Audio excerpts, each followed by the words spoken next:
Today on Santa Monica Update. Coming up, we'll give you some tips on how to stay safe while you're shopping during the holiday. What's a success breakfast? It's a celebration of triumph at ending homelessness. Coming up next, while you're not supposed to be on your phone at school, the Santa Monica PD is giving students a free pass on this one. We have news from the city of Santa Monica. I'm Tamara Henry. Santa Monica Update, your source for local news in Santa Monica. Santa Monica Update starts now. Hello, everyone. 2nd Street is being repaved and restriped to work better with Santa Monica's bicycle action plan. One lane in each direction is being repurposed as a green striped bicycle-only lane following the plan recommendations. For more info, go to smgov.net/BEBP and read up on the annual paving program. As another part of the Bicycle Action Plan, our city is preparing to host a bike sharing program. This program is planned to begin in less than a year's time. It will bring 500 8-speed smart bikes into our city. The question now is, where should the new bike stations be located? Give us your answers at the Suggest a Hub site link that is on the city's homepage at smgov.net. The neighborhood on Santa Monica's southwestern border recently got some public art. Longfellow Street at the intersections with Marine, Navy, and Ozone Streets is now a little brighter. And here's why. It's one of 3 16-foot tall poles with grasses at the base and aluminum sculptures of local birds on top. There are 3 sculptures, one at each intersection, called Exuberant Birds. And there's more to them than meets the eye at first. Each pole is different. One, called the Seabird Pole, features godwits, seagulls, brown pelican, and heron. The Parrot Pole shows us a selection of California wild parrots. And the Perching Bird Pole features a scrub jay, hummingbird, housefinch, and goldfinch. Lauren Evans and Margaret Lazari are the artists. Both are masters of fine art. And if you'd like to see more of Santa Monica's public art collection, you can browse it at publicartarchive.org/Santa Monica.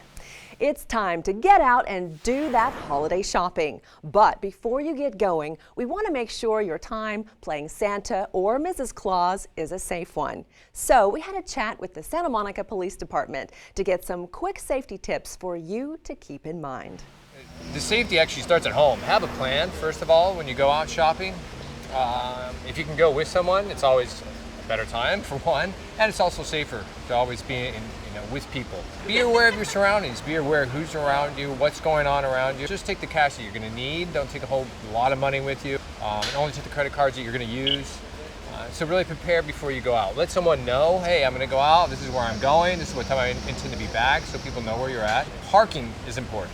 Park in lit areas, well-lit areas, and then lock your car, obviously. It seems obvious, but you'd be surprised a lot of people don't lock their cars. Don't leave valuables in your car where people can see it. If somebody's looking, it's crimes of opportunity. They're looking for things in cars. If you see something suspicious, don't be afraid to report it and let people know. Be careful with your belongings. Just don't set your purse down and maybe you run to the bathroom and now you left your purse down. Even your cell phone, don't let your cell phone sit on top of a counter and you're not watching. Next thing you know, someone swipes it. So just really be aware of your surroundings. We like the saying, hide it, keep it, lock it. If you just keep that in the back of your mind as a little reminder to just do that. Hide it, keep it, lock it. So remember, hide it, keep it, lock it, and have a safe holiday shopping season. Reporting for Santa Monica Update, I'm Tamara Henry. For up-to-date information from the Santa Monica Police Department, like their Facebook page at Santa Monica PD. Recently, the Westside Shelter Hunger Coalition held their celebrated annual Success Breakfast, honoring those who have lifted themselves out of homelessness. emceed by LA Times columnist Robin Abkarian, the event honored 24 people whose lives had been devastated and are now being rebuilt. Now retired County Supervisor Zev Yaroslavsky honored the gathering by saying, We've demonstrated that it's cheaper to house homeless people than it is to leave them on the streets. Amazing. So even if you don't have your heartstrings tugged, if you're just a cool, calculating capitalist, this is a better business decision. And we've moved the dial. We have a long way to go in Los Angeles County. There are still people who don't understand that the only way to do this is through permanent supportive housing, the housing first model. There are people who still don't understand the integrated nature of the problem. And we've got to bring them along, and we will bring them along. But we have a long way to go because we have a lot of homeless people in our city and in our county. And almost 20% of them are veterans of our military who served their country, many of them, if not most of them, in battle.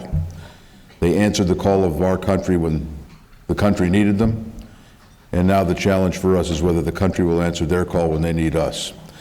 And all of you are doing that. I want to congratulate all the honorees today. I know, I can only imagine how difficult your journey has been. So, why is the Success Breakfast so highly thought of and well attended?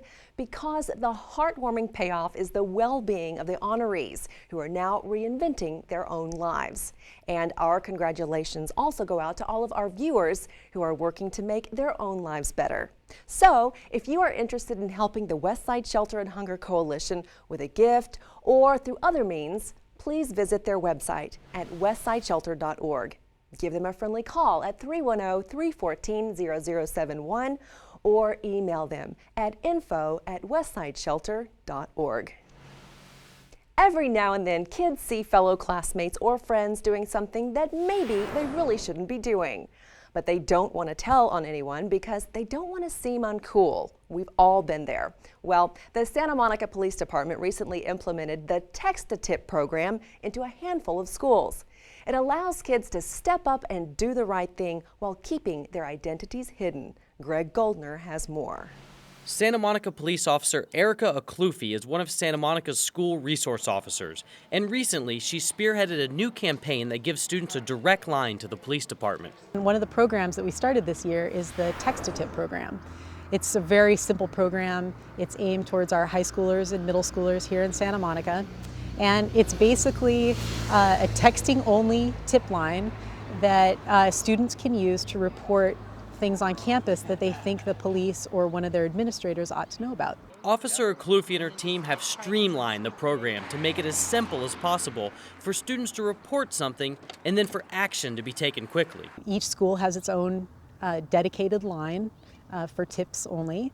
And when students see something like bullying or graffiti or fights or some non-emergency kind of thing, they can just text to us and let us know what's going on, and we can take care of it. From weapons and vandalism to fights or just suspicious activity, the goal of the tip line was to create a seamless and simple way for students to feel like they had an outlet to let somebody know that something wasn't right. The important thing that kids need to know about the line is that one, it is really easy. I mean, it just involves a text message, and two, it is confidential. So just like any other report to the police, we don't divulge any of the kids' names that share things with us, and we can oftentimes take care of any kind of problems on campus without involving the student that reported it.